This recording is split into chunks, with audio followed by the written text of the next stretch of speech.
السلام عليكم ورحمة الله وبركاته. إن الحمد لله نحمده ونستعينه ونستغفره ونعوذ بالله من شرور أنفسنا ومن سيئة أعمالنا. من يهده الله فلا مضل له ومن يضلله فلا هادي له. أشهد أن لا إله إلا الله وحده لا شريك له وأشهد أن محمدا عبده ورسوله. اللهم صل على سيدنا محمد وعلى آله وصحبه ومن تبعهم بإحسان إلى يوم الدين. أما بعد، قال الله تعالى: أعوذ بالله من الشيطان الرجيم. يا أيها الذين آمنوا اتقوا الله حق تقاته ولا تموتن إلا وأنتم مسلمون. يا أيها الذين آمنوا اتقوا الله وقولوا قولا سديدا يصلح لكم أعمالكم ويغفر لكم ذنوبكم ومن يطيع الله ورسوله فقد فاز فوزا عظيما. Ma'asyiral muslimin rahimakumullah. Pada hari yang penuh berkah ini, saya wasiatkan kepada diri saya dan kepada seluruh jamaah yang hadir, marilah kita tingkatkan ketakwaan kepada Allah Subhanahu wa Ta'ala. Takwa adalah bekal utama menuju kebahagiaan dunia dan keselamatan akhirat. Takwa adalah kesadaran penuh bahwa setiap langkah kita dilihat oleh Allah, setiap niat kita diketahui olehnya, dan setiap amal kita akan dipertanggungjawabkan di hadapannya. Jamaah yang dimuliakan Allah, khutbah kali ini mengangkat pesan agung dari surat Asy-Syura ayat 36-43. Saudaraku seiman, dalam kehidupan ini, terkadang kita mengalami ketidakadilan. Kita dizalimi, disakiti, difitnah, atau dirugikan. Naluri manusia ingin membalas, dan Islam tidak melarang membela diri selama balasan itu sepadan. Dalil yang digunakan adalah Asy-Syura ayat 40. وَجَزْءُ سَيِّئَةٍ سَيِّئَةٌ مِثْلُهَا فَمَنْ عَفَا وَأَصْلَحَ فَأَجْرُهُ عَلَى اللَّهِ إِنَّهُ لَا يُحِبُّ الظَّالِمِينَ.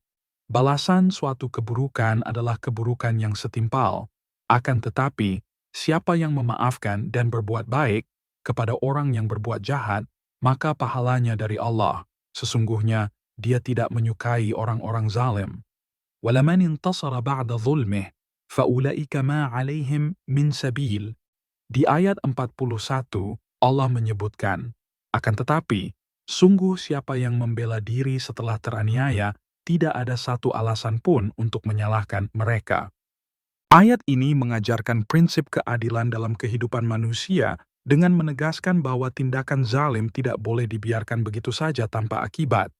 Ayat ini menunjukkan bahwa bagi mereka yang dizalimi, Allah memberikan hak untuk membalas dengan setimpal sebagai bentuk penegakan keadilan dan perlindungan terhadap diri mereka. Dalam makna yang lebih mendalam, ayat ini juga mengingatkan bahwa manusia sebaiknya tidak berbuat zalim sejak awal, karena setiap tindakan buruk akan berpotensi kembali kepada pelakunya. Seseorang yang menyakiti orang lain harus menyadari bahwa kezaliman bisa saja berbalik menimpanya dengan cara yang sama, baik melalui balasan langsung dari korban atau akibat yang ditetapkan oleh Allah. Namun dalam topik bahasan kali ini, kita akan berfokus kepada orang yang dizalimin. Surat Asy-Syura ayat 40 menyebutkan ada 3 golongan dari orang yang dizalimi. Golongan pertama adalah yang telah disebutkan sebelumnya, yaitu yang membalas perbuatan zalim yang diterima dengan keburukan yang setimpal. Selain golongan pertama itu, ada peringatan serius untuk golongan kedua. Jika seseorang membalas keburukan yang diterimanya dengan lebih dari yang pantas, membalas perbuatan zalim yang diterima dengan keburukan yang lebih besar, maka dia telah melampaui batas. Golongan ini justru memasukkan orang-orang yang dizalimi menjadi termasuk kepada orang yang zalim. Innahu la yuhibbudz zalimin. Sesungguhnya Allah tidak menyukai orang-orang yang zalim. Balasan yang melebihi batas bukanlah keadilan, melainkan kezaliman. Dan kezaliman sekecil apapun akan diperhitungkan. Yang paling utama dari ayat tadi adalah mengenai ajaran kepada kita mengenai golongan yang ketiga. Barang siapa memaafkan dan berbuat baik, maka pahalanya langsung dari Allah. Bayangkan, pahala yang tidak terbatas, yang ditanggung langsung oleh Rabb semesta alam hanya karena kita mampu menahan amarah dan memilih untuk memaafkan. Ma'asyiral muslimin, dengan demikian, dapat disimpulkan hanya ada dua jalan yang bisa kita pilih saat dizalimi.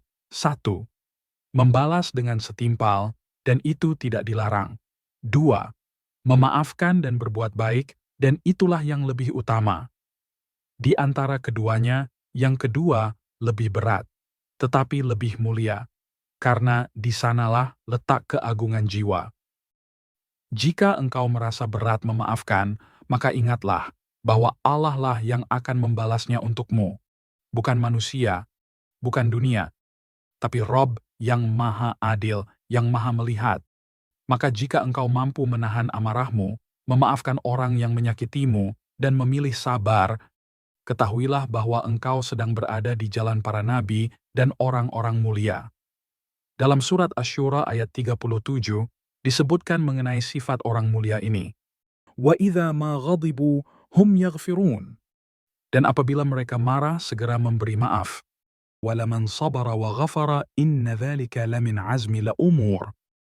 Dan selanjutnya pada ayat 43, tetapi barang siapa bersabar dan memaafkan, sungguh yang demikian itu termasuk perbuatan yang mulia. Berbuat adillah, tapi jika mampu, maafkanlah. Karena Allah tidak pernah menyia-nyiakan orang yang bersabar.